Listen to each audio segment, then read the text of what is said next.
हमारा कवि और वह रचनाओं का दूसरा भाग। कल बाकी हम लोगों ने 40 तक पढ़ ली थी रचनाएं, और उसके आगे की रचनाएं ये है यहाँ पे, तो ये भी हम ट्रिक से याद करेंगे। ठीक है, चलो स्टार्ट करते हैं। तो पहला है सूर्यकांत त्रिपाठी निराला। तो इसमें हम वर्ड याद रखेंगे सूर्य। सूर्य से कहानी समझो। तुलसी के पौधों के लिए सूर्य की जरूरत होती है, तो तुलसीदास। अप्सरा, अप्सर लोग सूर्य की धूप में बाहर नहीं निकलते हैं। अप्सर लोग सूर्य की धूप में बाहर नहीं निकलते हैं। अप्सरा। माधुरी भी नहीं निकलती है, माधुरी नाम की लड़की है, ये भी सूर्य की धूप में बाहर नहीं निकलती है। मतवाला, सूर्य तो मतवाला है, ठंडों में कभी निकल जाता है कभी नहीं निकलता है, तो मतवाला। सूर्य रोज निकलता है, सरोज। और सूर्य की धूप में लोग सुबह सुबह स्मृति करते हैं, पूजा करते हैं, तो स्मृति हो गई।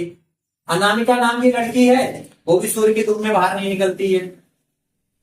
परी, जो परी होती है वो पता नहीं कहां से आती है, सूर्य से आती है या फिर कहां से आती है, तो ये कहानी है इसकी। तो सूर्यकांत त्रिपाठी निराला भी। सूर्य के पौधों, तुलसी के पौधों के लिए सूर्य की जरूरत होती है। अक्सर लोग सूर्य की धूप में बाहर नहीं निकलते हैं, माधुरी भी नहीं निकलती है। सूर्य मतवाला है, सूर्य रोज निकलता है। सूर्य की लोग स्मृति करते हैं। अनामिका नाम की लड़की सूर्य की धूप में बाहर नहीं निकलती है। परी पता नहीं कहां से आती है, सूर्य से या फिर कहीं और से। तो ये कहानी थी। तो सूर्य वर्ड याद रखो, ये सारी रचनाएं ऐसे याद करनी है। ठीक, अब पढ़ते हैं सुमित्रानंद पंत की। तो सुमित्रानंद पंत में याद रखेंगे मित्र शब्द। मित्र, मित्र को पकड़ लो।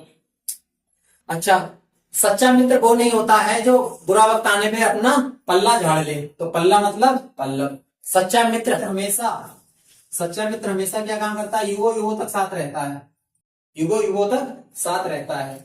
और सच्चे मित्र की जो बाणी है वो कानों में गूंजती रहती है, बाणी से बीड़ा और गूंजना से गुंजन।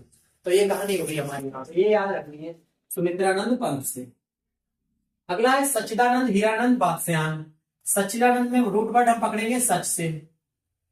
यहाँ पे सच दिखाई दे रहा है यहाँ पे, तो इसको रूट वर्ड पकड़ लिया सच। अच्छा, ये सच है, शिखर, जीवन में हर कोई शिखर पे जाना चाहता है। ये सच है ना कि हर कोई जीवन में शिखर पे जाना चाहता है, तो शिखर एक जीवनी। और ये भी सच है कि गरीब लोग कोठरी की बात करते हैं कि मैं कोठी बनवाऊंगा, कोठरी की बात। और ये भी सच है कि हर कोई अपने प्रिय से सच्चा उत्तर चाहता है। और ये भी सच है कि सच बोलने वाले पे लोग शक करते हैं तिरसम को। और ये भी सच है, बोर्ड परीक्षा में अगर तुमने अपना कॉपी कागज कोरे छोड़े तो फेल हो जाओगे, तो कागज कोरे फेल हो जाओगे, ये भी सच है। और ये भी सच है, अपने अपने अजनबी हो जाते हैं। तो सच रूट वर्ड पकड़ लो और सारी कहानी इसकी बन गई। फिर से देख लो एक बार। ये सच है कि हर कोई अपने जीवन में शिखर पर जाना चाहता है। ये भी सच है, गरीब कोठरी की बात करते हैं। और ये भी सच है कि हर कोई अपने प्रिय से सच्चा उत्तर चाहता है। और ये भी सच है कि सच बोलने वाले पे लोग तीन तरफ से शक करते हैं। और ये भी सच है, बोर्ड परीक्षा में एग्जाम में अगर कागज कोरे छोड़े तो फेल हो जाओगे। और अपने अपने अजनबी हो जाते हैं, ये भी सच है भाई, हो ही जाते हैं।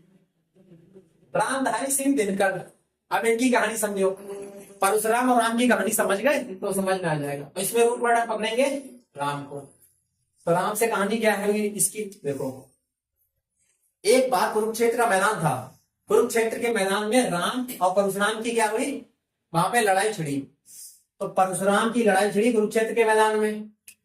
परशुराम ने हुंकारा राम के लिए, लेकिन बाद में परशुराम जी हार गए।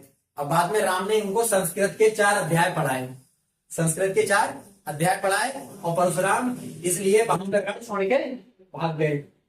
राम जीत गए। अब राम जीत गए तो सबको क्या होगी, खुशी होगी। तो खुशी से हो गई उर्वशी। रेती के फूल भाई डाले बिछाए गए, मिट्टी की ओर बिछाए गए, यहाँ पे मिट्टी पड़ी थी वहां पे बिछाए गए। तो ये कहानी हो गई रामधारी सिंह दिनकर की। तो फिर से देखो, रामधारी सिंह की दिनकर की रचनाएं। राम रूट पर पकड़ लिया हमने। अब यहाँ से कुरुक्षेत्र के मैदान में परशुराम ने राम को हुंकारा। हुंकार कुरुक्षेत्र परशुराम की इच्छा। परशुराम जी हार गए, रण छोड़कर चले गए रेणुका। फिर संस्कृत के 4 अध्याय पढ़ाए, संस्कृत के 4 अध्याय। राम जीत गए, खुशी होगी, तो खुशी से उर्वशी। फूल बिछाए गए रेती के फूल कहा, मिट्टी की ओर, मिट्टी की ओर। उपाध्याय की रचनाएं पढ़ेंगे हम के साथ। देखिए फिर अयोध्या सिंह उपाध्याय। अयोध्या रूट वर्ड पकड़ेंगे इसमें, अयोध्या। अच्छा, राम अयोध्या के थे, तो राम जी को क्या मिला था, अयोध्या में तो वो प्रवास कहाँ करते थे अपना, अयोध्या में करते थे राम प्रवास अपना। बाद में उन्हें क्या मिला, वनवास मिला। वनवास मिला, सीता जी को रावण ले गया, रावण ले गया, फिर बाद में रावण को उन्होंने पराजित किया, पराजित से परिजात। चौंक क्यों रहे हो, राम ने ही मारा रावण को, चौके चौक दे, चौंक क्यों रहे हो, राम ने ही मारा। बाद में घर लौटाए, सब लोग प्रसन्न हो गए भाई, पता ही है दीपावली मनाई जाती है। तो ये कहानी हो गई। अयोध्या के राम प्रिय थे और अयोध्या में प्रवास करते थे, प्रिय प्रवास। बाद में उन्हें वनवास मिला, वैदेही वनवास।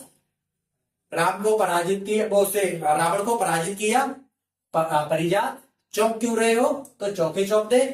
बाद में घर आ गए, पद प्रसन्न। पद उनके घर पे पड़े तो सब लोग क्या हो गए, प्रसन्न हो गए, पद प्रसन्न। तो ये इनकी रचनाएं होंगी। आगे लल्लू लाल, इनका नाम ही है लल्लू लाल, तो याद करो लल्लू हमेशा, लल्लू लाल जो है ना हमेशा 32 दिखाते रहते हैं। 32 से 25 एक ही जैसे मीनिंग है, याद कर लोगे, ठीक है। 32 दिखाते रहते हैं, सिंहासन 32, बेताल 25। हमेशा प्रेम के सागर में डूबे रहते हैं और कुछ दिखाई नहीं देता है, प्रेम के सागर में डूबते रहते हैं ये। तो ये लल्लू लाल की होगी। लल्लू लाल 32 दिखाते रहते हैं, 32, 25 और प्रेम के सागर में डूबे रहते हैं। तो ये चीज सरल हुई। मैथिली शरण गुप्त अगला है।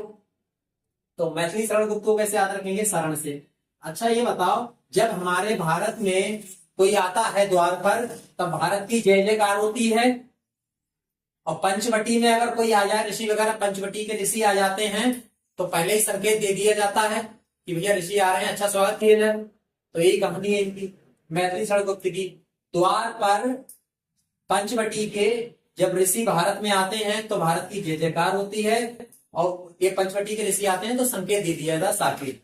द्वार पर जय भारत, भारत भारती, पंचवटी साकेत, ये इनकी कहानी। सूरदास की तो सरल है, सूर सागर, सूरसावली, साहित्य लहरी, ऐसे याद कर लो। अच्छा कल मैंने बताया था वीडियो में कि बल्ली वाली सभी किसकी होती हैं, तुलसीदास की होती हैं, लेकिन ये याद रखना सूर सारावली ये किसकी है, सूरदास की है। सूर सारावली, ये तो नाम से ही लग रहा है, ठीक है। वृंदावन लाल वर्मा, इनकी 3 रचनाएं याद रखना। अच्छा, मृग कहाँ दिखाई देता है, मृग नैनी वन में। झांसी की रानी ने देख लिया वन को, वो वन में मृग को, बाद में घर आई और उन्होंने उसका चित्र बनाया, चित्र लिखा मतलब उसका आगे बनाया, ऐसे याद रख लो। वृंदावन लाल वर्मा की वन में झांसी की रानी गई, उन्होंने को मृग दिखा, मृग नैनी, और बाद में आके चित्र बनाया, उसका चित्र लेखा। मलिक मोहम्मद जायसी, इसमें मलिक को याद रखेंगे, मालिक, मालिक रूट वर्ड से। तो क्या हुआ था, मालिक के घर में एक नौकर था, और ये नौकर था तो वो आया तो मालिक के कमरे में उसके पद पड़ गए, तो दोनों के बीच में टकरावट हो गई, अखरावट। तो टकरावट हो गई, अब वो नौकर को डांटा उसे, तो नौकर रुकेगा थोड़ी हो, फिर मालिक से आखिरी सलाम करके चला गया। आखिरी सलाम मतलब आखिरी कलाम, तो ये होगी पद्मावत, अखरावट, आखिरी सलाम।